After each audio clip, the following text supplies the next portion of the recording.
ఎంఎస్ఎంఈలకు ఇంతకుముందే చెప్పాను. ఉద్యమ్ పోర్టల్ ద్వారా. ఉద్యమ్ పోర్టల్ రిజిస్ట్రేషన్ చేసుకోవాలి. ఉద్యమ్ పోర్టల్ ఎప్పుడొచ్చిందండి? 2020లో. ఎంఎస్ఎంఈలు కంపల్సరీగా ఎక్కడ రిజిస్ట్రేషన్ చేయించుకోవాలనేటువంటిది పోర్టల్‌ని తీసుకొచ్చాడండి అంటే ఉద్యమ్ పోర్టల్. ఉద్యమ్ పోర్టల్‌లో నమోదు చేసుకున్నటువంటి పరిశ్రమలకు 5,00,000 పరిమితితోటి క్రెడిట్ కార్డ్‌ని ఇంట్రొడ్యూస్ చేస్తాను అని చెప్పాడు.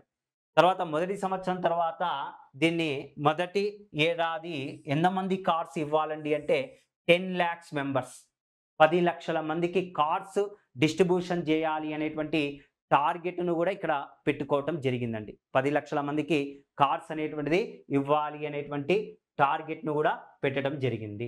నెక్స్ట్ ఈసారి మహిళలకు సంబంధించి ఇంతకుముందే చెప్పుకున్నాను నారి అని. వాస్తవానికి ఈసారి బడ్జెట్‌లోనండి మహిళలకు సంబంధించినటువంటి అంశాలకు మహిళల గురించి వుమెన్స్ ఎంపవర్ గురించండి 26,000 కోట్లకు పైగా 26,000 క్రోర్స్‌కు పైగా కేటాయించాడు.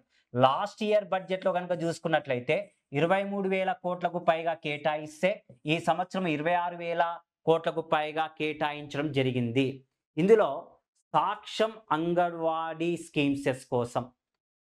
నెక్స్ట్ పోషణ్ 2 అనేటువంటి 2 స్కీమ్సెస్‌కి ఈ సంవత్సరము 2025-26 బడ్జెట్‌లో 2025-26 బడ్జెట్‌లో 23,000 క్రోర్స్ అమౌంట్ కేటాయించగా 3,150 కోట్లు 3,150 క్రోర్స్ మహిళా శక్తి అని.